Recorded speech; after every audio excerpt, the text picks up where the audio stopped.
Isang babae sa Tennessee ang labis na nagulat nung umaga ng Pasko noong nakaraang taon, hindi dahil sa bagong kotse o mamahaling alahas. Sinabi niyang nakakita siya ng mga nakatagong kamera sa kwarto at banyo ng anak niyang dalagita, na tila kinukunan ng video ang pribadong sandali nito. Ngayon, ilang buwan matapos, inaresto ang isang rehistradong NARS dahil sa umano'y matinding paglabag. Makakakuha tayo ng sagot direkta mula sa sheriff kung bakit natagalan ang pag-aresto at kung ano ang aasahan sa kaso laban kay Cameron Sanders. Welcome sa Sidebar na atinding Law and Crime. Ako si Jesse Weber. Sige, bago tayo magsimula dito, kailangan kong sabihin sa inyo ang tungkol sa sponsor na ito, ang partner namin. Dahil meron silang app na sa tingin ko ay magugustuhan ninyo. Ang tawag dito ay Upside. Ang Upside ay nagbibigay sa iyo ng cashback, dagdag na cashback sa mga pang-araw-araw na pagbili tulad ng gasolina, groceries at takeout. Ganito ang gagawin mo. I-download mo ang Upside ng libre. Pumili ng offer sa mahigit 100,000 lokasyon. Magbayad gamit ang card, i-verify ang pagbili at makakatanggap ka ng cashback. Halimbawa, kung kailangan kong magpagas o mag-takeout, titingin muna ako ng offer sa Upside. Pagkatapos gumastos, lalabas ang pera sa app at pwede ko itong ilipat sa bank account ko.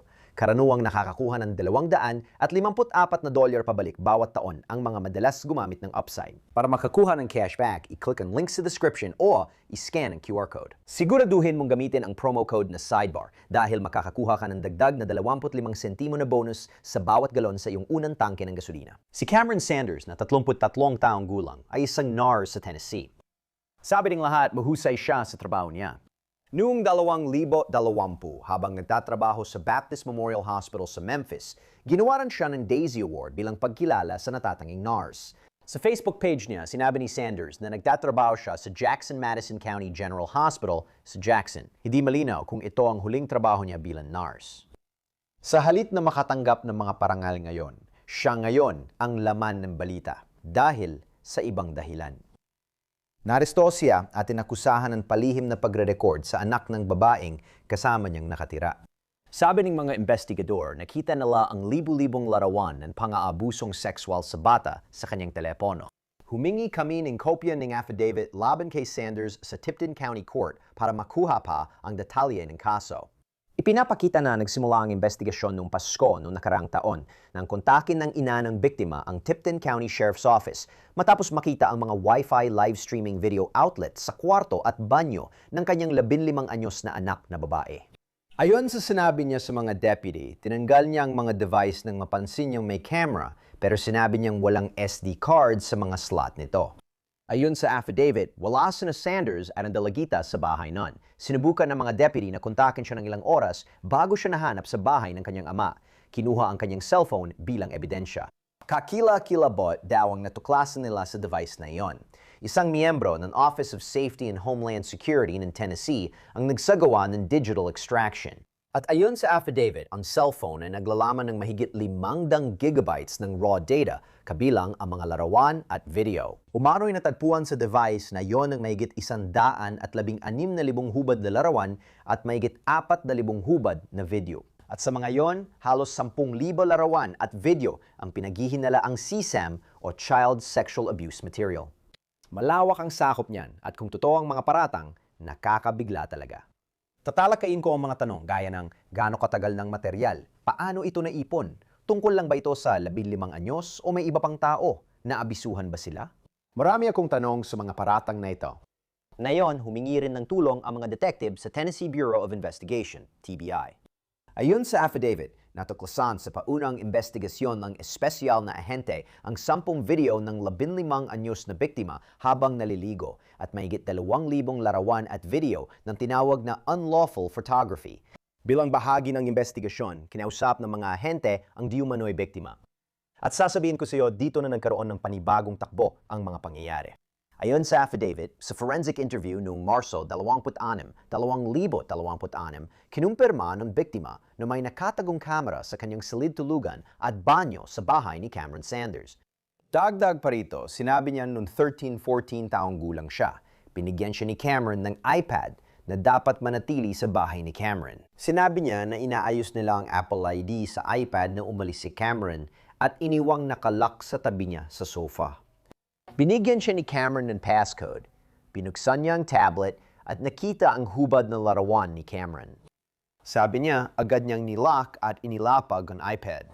CP, batay sa mga pahayag ng saksi, pisikal na ebidensya at mga obserbasyon sa lugar ng pangyayari, si Cameron Scott Sanders ay kinasuhan ng pinalalang illegal na pagkuha ng larawan ng menor de edad, illegal na pagkuha ng larawan at panunuyo sa menor de edad gamit ang elektronikong paraan.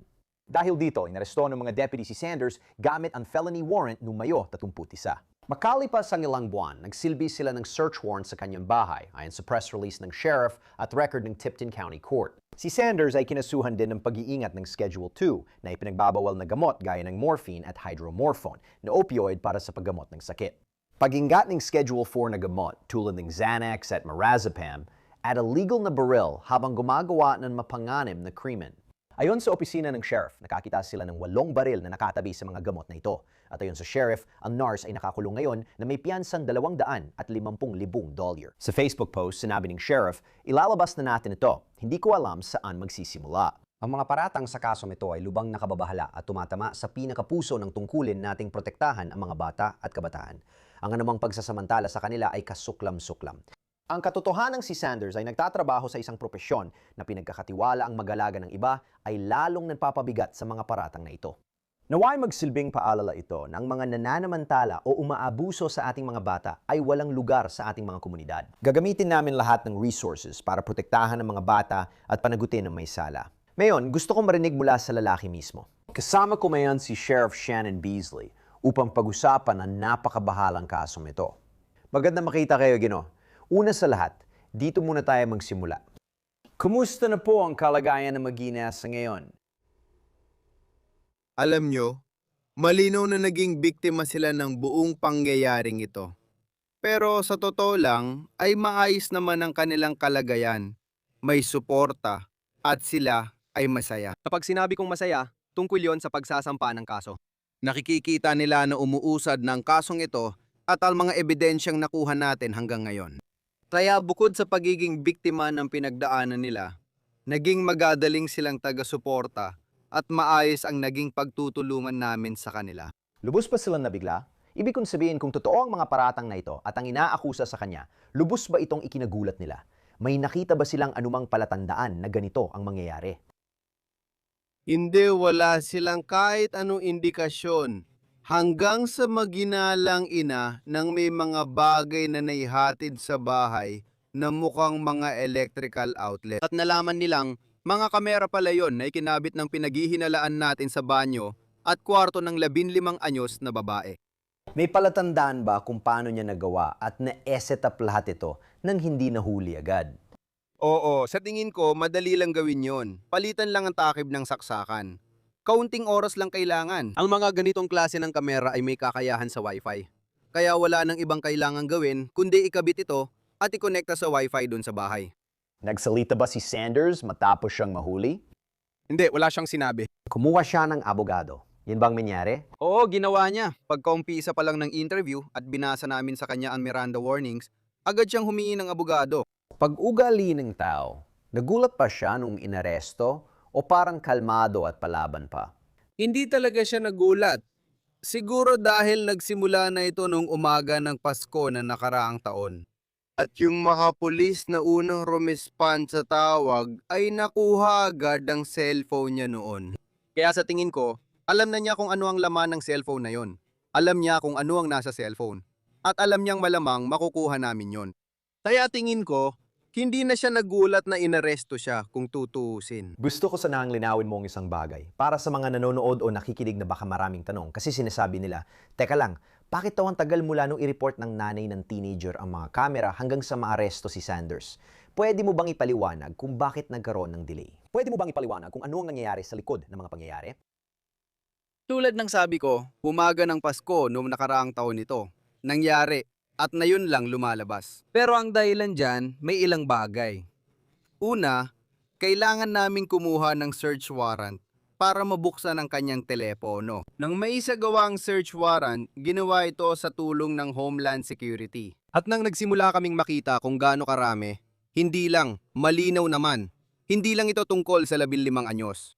Mayroong mahigit sa 100,000 mga larawan at video na narecover mula lang sa isang device na ito. Isang beses lang natin pwedeng gawin ito ng tama. Kaya di kami nagmamadali sa kahit ano. Sa puntong ito, wala pa kaming nakuha at malinaw na ang ina at ang 15 taong gulang na biktima ay umalis na sa bahay. Kaya wala namang agarang panganib na nasa panganib pa sila noon. Hindi siya tumawag para magreklamo na siya ay sinusundan o sinusubukang saktan o anumang ganon. Kaya wala namang agarang pangangailangan na siya ay naging marahas tungkol doon o sinusubukan, gaya ng sabi ko, na sundan siya o may gawin sa kanya. Kaya nung sinuri namin ang maraming larawan, tinulungan kami ng Homeland Security at Tennessee Bureau of Investigation na makuha lahat ng video at litrato. At gaya ng sabi ko, dahil mahigit 100,000 larawan at video, matagal talaga ang proseso. Para i-download ang mga impormasyong iyon, suriin, tingnan kung anong uri ng kaso o anong uri ng mga kaso ang kailangang isampa at kung ilang taon ang mga biktima. At hanggang ngayon, kahit na ilabas na ang press release, may ilan pa rin kami mga tao na lumalapit, may iba pang mga babae na lumalapit at gustong malaman kung sila rin ay naging biktima. Itatanong ko rin sana yan, kaya balikan natin. Sinasabi mo na sa investigasyong ito, nakakita kayo ng CSAM ng ibang mga bata. At kung ganoon nga, sino ang mga taong ito? Kilala ba ni Sanders ang mga ito o mga estrangero sila? Pwede mo ba kaming bigyan ng palatandaan kung tama ang pagkaintindi ko sa findings ng inyong investigador? Oo, kaya merong iba't ibang mga file ng iba't ibang bagay. Natuklasan namin na may mga video na konektado sa dark web na hinanap at dina-download niya mula sa dark web na pinaghihinalaang nagpapakita ng mga bata. Siyempre, kahit sa federal na sistema, kailangan ma-verify ang mga video na yon na siguradong 100% na mas mababa sa 18 taon ang edad. Minsan, matagal din bago ma-verify ang edad ng mga taong nasa video. Pero may mga video rin na kitang-kita na talagang mas bata pa sa 18 taong gulang. Kaya sa tingin ko, ang tinitingnan natin dito ay mga mukhang adult na biktima nang hindi nila alam na illegal na pagkuha ng litrato. Na hindi nila alam na kinukuhanan sila ng litrato o video sa mga pampublikong lugar. Sa mga lugar ng trabaho at mga katulad na sitwasyon. Mari mo bang sabihin sa amin kung kasali ang mga federal? Hindi lang sa nabanggit mong Homeland Security na kasali sa investigasyon, pero pinag-uusapan ba natin ang posibleng federal na kaso laban kay Sanders? Oo, sigurado. Lalo na ngayon, base sa alam natin at pakinggan mo, pagkatapos ng search warrant, nakakuha kami ng 4 o 5 karagdagang electronic devices na ngayon ay pinaghahandaan namin kunan ng search warrant para masuri rin ang mga iyon. Maaring makahanap pa kami ng mas maraming ebidensya dito. Hindi pa tiyak, pero nagbigay na kami ng ulat sa mga federal. Sobrang interesado sila, lalo na doon sa 15 anyos. Dahil sa totoo lang, siya mismo ang gumagawa nun habang nire-record niya ang video ng 15 anyos na hubot-hubad. Alam mo, gumagawa siya ng child porn sa puntong yon. Kaya tiyak nasakop yun ng sistema ng federal at talagang interesado sila doon. Ibinabahagi niya ba ito? Alam mo kung may sinisharean siya? Hindi pa namin alam. Naghihintay pa kami sa Homeland Security at TBI para sa impormasyon. Kaya hindi ko pa masasabi na sigurado na namin ang sagot dyan, ng 100% sa ngayon. Alam mo ba kung si Sanders ay nagtatrabaho pa rin bilang nurse habang isinasagawa ang investigasyong ito? Oo, nagtatrabaho pa rin siya. Nakakabahala ba yon? Ibig kong sabihin, inaakusahan ba siya ng anumang illegal na gawain na may kinalaman sa trabaho niya sa ospital, kasama ang mga pasyente o anumang katulad dito?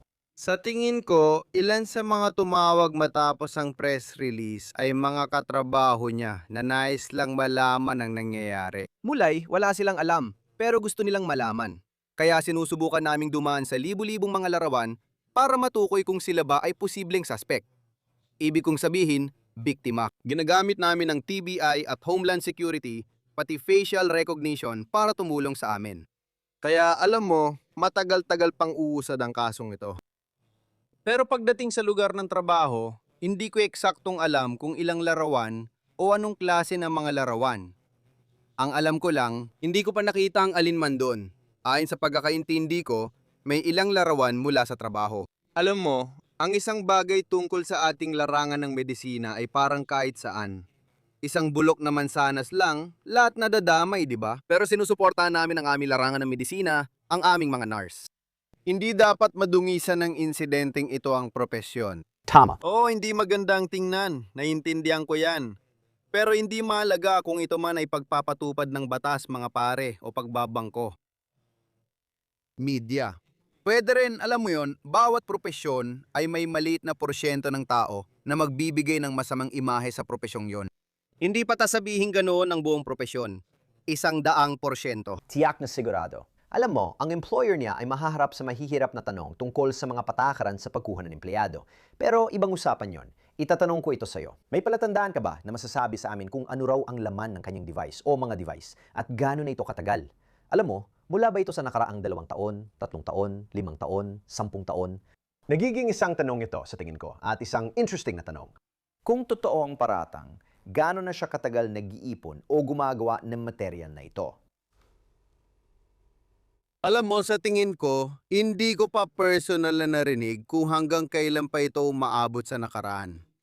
Pero sa dami ng digital na datos na meron tayo, malamang matagal-tagal na rin ito. Alam mo, masasabi kong siguro hindi bababa sa 1 taon. Alam namin na ang mga nakatagong kamera sa loob ng bahay ay binili at ikinabit. Sa tingin ko, nung Nobyembre na nakaraang taon. Halos 1 buwan bago natuklasan ng ina ang mga nakatagong kamera. At itama mo ako kung mali ako. Isa lang ang isinampang kaso sa bawat kasong may kinalaman sa sexual na krimen. Tama ba? Ibig ko sabihin, bakit isa lang? Inasahan mo ba na magkakaroon pa ng karagdagang kaso mula sa Estado?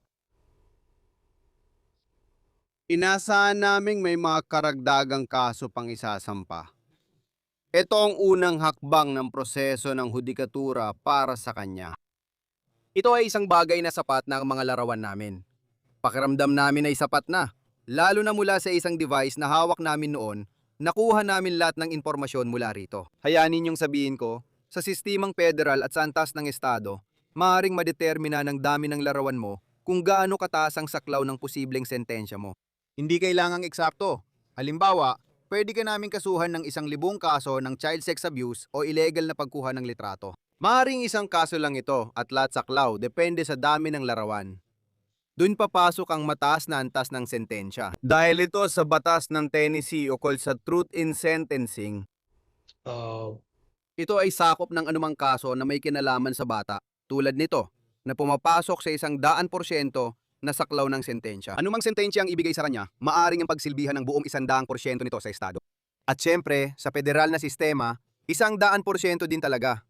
Base sa pagkakaintindi ko, sa federal na panig lang muna ngayon. Dahil sa paggawa ng mga video na yon na ginawa niya at hindi lang basta ipinamahagi, kung ipinamahagi man, kundi pati na rin ang mismong paggawa nito.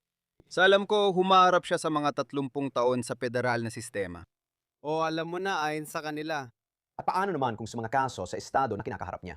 Alam mo ba kung anong maaring kaharapin niya? Malamang na halos pareho lang din ang magiging hatol. Grabe. Kadalasan, magkalapit lang ang decision namin sa federal na sistema at sa Tennessee. Oo, kaya nga haharap siya sa mabigat na sentensya. Sa tingin ko, tama lang. Lahat may karapatan sa due process at naiintindihan ko yon. Minsan talaga may mga kasong malakas ang ebidensya tulad nito. Kaya wala nang tanong-tanong. Kung titingnan mo ang mga komento sa Facebook, ibig kong sabihin, handa na ang mga tao na bitain siya sa harap ng korte dito sa Tipton County. Alam mo yon. Kaya kapag ang kaso ay may kinalaman na sa mga bata, talagang sineseryoso ng mga tao at dapat lang naman. Interesante na sinabi mong may mga taong lumalapit. Parang pagkatapos siyang maaresto, na yun may mga taong lumalapit. Kung meron ka pang ibang pwedeng sabihin tungkol doon, at hindi ko alam kung paano ang proseso, kung ang team mo, Homeland Security, sila ba ang tumitingin sa mga larawan na ito? Sila ba ang tumitingin sa mga video na ito? Kinukontak ba nila ang ibang sinasabing biktima at nililinaw ang natuklasan?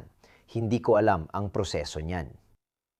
Kaya marami sa mga taong ito na walang kamalay-malay, hindi pa nga namin sila kilala.